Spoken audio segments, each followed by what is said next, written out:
Bueno, hola gente, ¿cómo andan? Espero que estén muy bien. Mi nombre es Mora, tengo 16 años y bienvenidos al primer episodio de este podcast llamado No me levanté el pedo, porque tanto ustedes como yo, cuando termine un episodio vamos a decir, no me levanté el pedo. Bien, en este podcast la idea es hablar de lo que me pinte, puede ser de historia, puede ser de algún tema que esté dando en el colegio, lo que sea, literalmente lo que pinte. Así que hoy les traigo un tema, ya voy a arrancar de una con historia, que es la Primera Guerra Mundial y la crisis de la democracia liberal.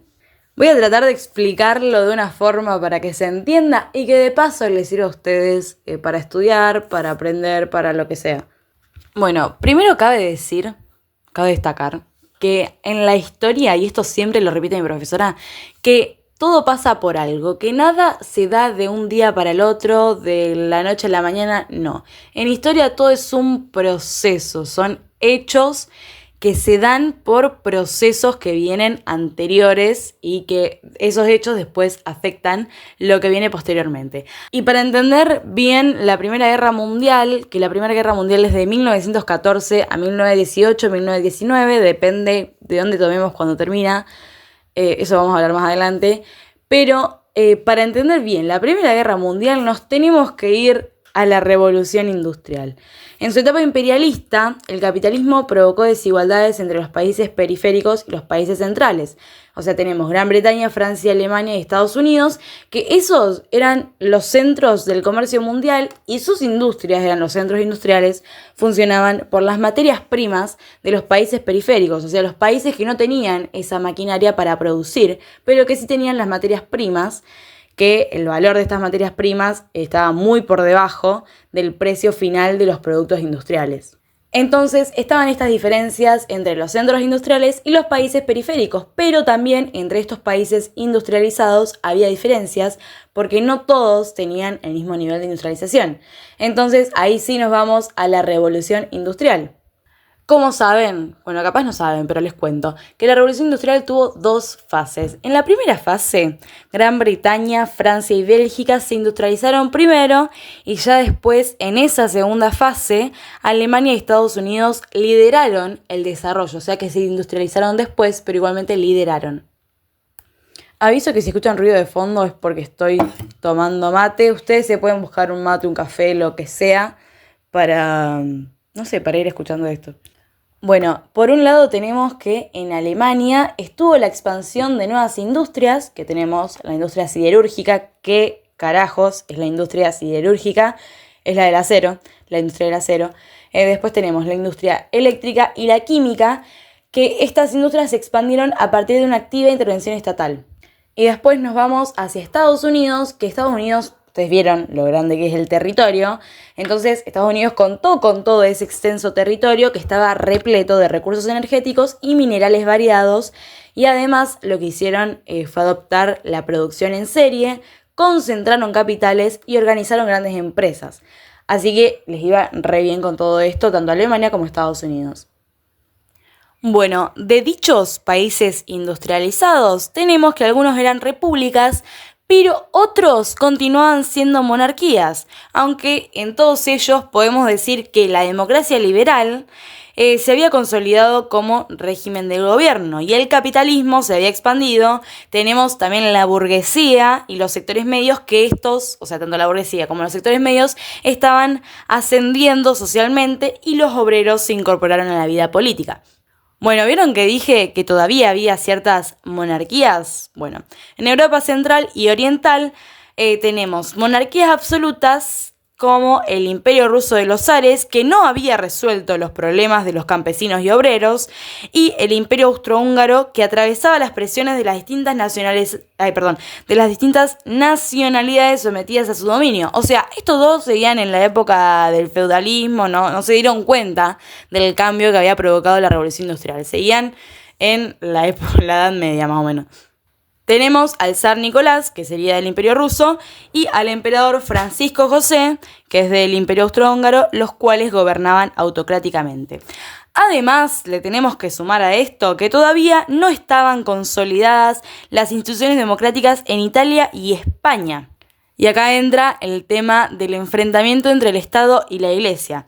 En Italia se había provocado justamente este enfrentamiento entre Estado e Iglesia, y por este conflicto que hubo entre la Iglesia y el Estado, una gran parte de la sociedad italiana no quiso participar en las elecciones. Y por otro lado, en España pasó algo muy similar, porque la democracia esta parlamentaria era demasiado débil por la influencia también de la Iglesia y de los grandes propietarios. O sea, acá el proceso de secularización como que no se pudo dar bien, y si se dio, como que generó varios conflictos en la sociedad. Todo esto que mencioné anteriormente provocó contradicciones interimperialistas. ¿Qué serían las contradicciones interimperialistas? Tensiones entre las potencias, o sea, quilombo entre las potencias, de que ellos pensaban de que iba a estar todo bien, pero evidentemente no estaba todo bien. Justamente cuando las potencias se repartieron las colonias, o sea, cuando se dio el reparto del mundo colonial en la Conferencia de Berlín de 1885, y no era mi perro ladrando de fondo, también nos vamos a un hecho más en el pasado. Todos pensaban que después de esta Conferencia de Berlín, el capitalismo no iba a generar conflictos entre nadie. Pero bueno, el inicio de la Primera Guerra Mundial en 1914 demostró que los países centrales estaban dispuestos a defender sus intereses, ya sean económicos, políticos, en un marco muy nacionalista. Así que, bueno, ahora sí vamos a pasar al momento. No, mentira, no, todavía no, porque acá nos queda algo que fue lo que desató más conflictos entre las potencias. Ahora nos vamos a ir a 1870, que fue la Guerra Franco-Prusiana. En esta Guerra Franco-Prusiana en 1870, el sentimiento nacional francés había quedado herido por la pérdida de los territorios de Lorena y Alsacia. Esta guerra provocó que Francia pierda 2 territorios y el sentimiento francés quedó devastado. Además, la política exterior alemana lo que buscó fue establecer alianzas que le aseguraran aislar a Francia, lo que generó una rivalidad que generó además el surgimiento de distintos pactos y alianzas entre los estados europeos. Así quedó establecido, por un lado, un acuerdo defensivo antifrancés entre Alemania, el Imperio Austrohúngaro e Italia, que es la famosa Triple Alianza del año 1882. Y después tenemos, por otro lado, un acuerdo entre Francia, Rusia y Gran Bretaña, que es también la famosa Triple Entente de 1909. Y bueno, ahora sí nos vamos al día del hecho, cuando se desató, o sea, el hecho que se tomó para marcar el inicio de la Primera Guerra Mundial, que bueno, el 28 de junio de 1914 lo que pasó fue que un joven bosnio asesinó al heredero al trono austrohúngaro, que es Francisco Fernando, y a su esposa en Sarajevo, la capital de Bosnia, hecho que los austríacos usaron como excusa para atacar Serbia. O sea, mataron al heredero al trono, a Francisco Fernández y su esposa, y los austríacos dijeron, listo, este es nuestro momento para atacar Serbia. Y en pocos días lo que pasó, acá se desató un caos impresionante entre todos los estados, que fue que se fueron declarando la guerra hasta que casi toda Europa quedó dividida en estos 2 bandos que les mencioné anteriormente. Los aliados, o sea, la Triple Entente, y los imperios centrales, o sea, la Triple Alianza. Y bueno, acá entra un personaje, un personaje, le vamos a decir, muy conocido, que en cada hecho histórico se nombra, que es Estados Unidos. Cuando Estados Unidos ingresó en la guerra, se desequilibró todo. Todas estas alianzas se desequilibraron. Lo que pasó era que Estados Unidos intervenía indirectamente en la guerra. Y ustedes, si se ponen a ver, Estados Unidos siempre de alguna forma interviene indirectamente hasta que pasa algo que Estados Unidos se enoja y ahí se pudre, porque Estados Unidos ingresa bien en el conflicto cuando lo hacen enojar, por así decirlo.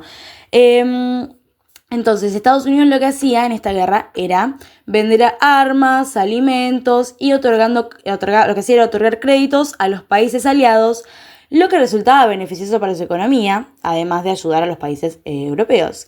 Pero lo que pasó fue que estuvo la presencia de submarinos alemanes en el Atlántico, o sea, un bloqueo submarino, y Estados Unidos ahí lo que hizo fue romper su neutralidad, ya que dichos submarinos, que encima eran alemanes, dificultaban el desplazamiento de las naves de guerra aliadas y peligraba el tráfico de barcos mercantes. Y bueno, ya llegando un poco al final, esta guerra mundial, la Primera Guerra Mundial, que también es conocida como la Gran Guerra, yo prefiero decirlo sinceramente Primera Guerra Mundial, duró 4 años y sus principales consecuencias fueron: se dio la caída de los 4 imperios dominantes de la época, ya los mencioné: Imperio Alemán, el Imperio Ruso, el Imperio Austrohúngaro y el Imperio Otomano, y además, se rompen estos imperios, se caen estos 4 imperios y así surgen nuevos países. Después tenemos la firma del Tratado de Versalles, que ahora voy a ir con eso, en la conferencia de París,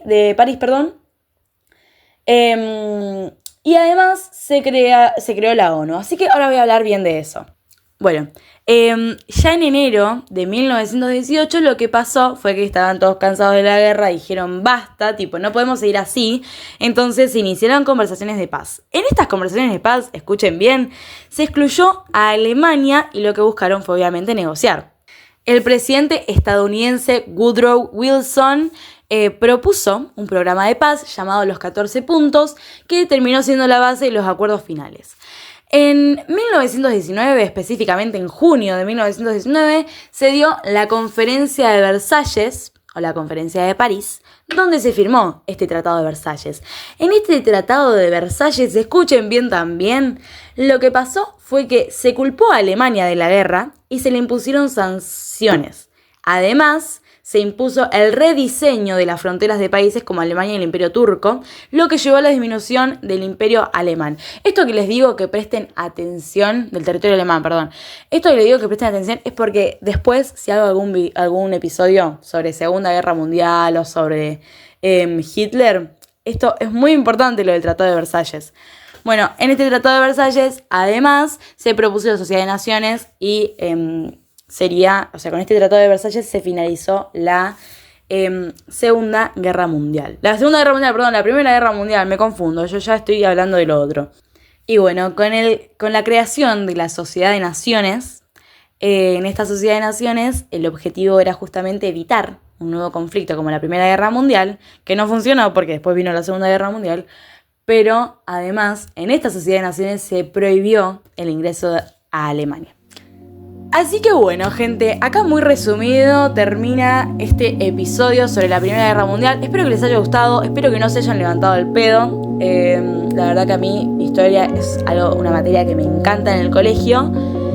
Y historia mundial justamente también me fascina. Así que espero que les haya gustado, compartan, denle me gusta, ya saben todas esas cosas que tienen que hacer. Y bueno, nos vemos en un próximo episodio.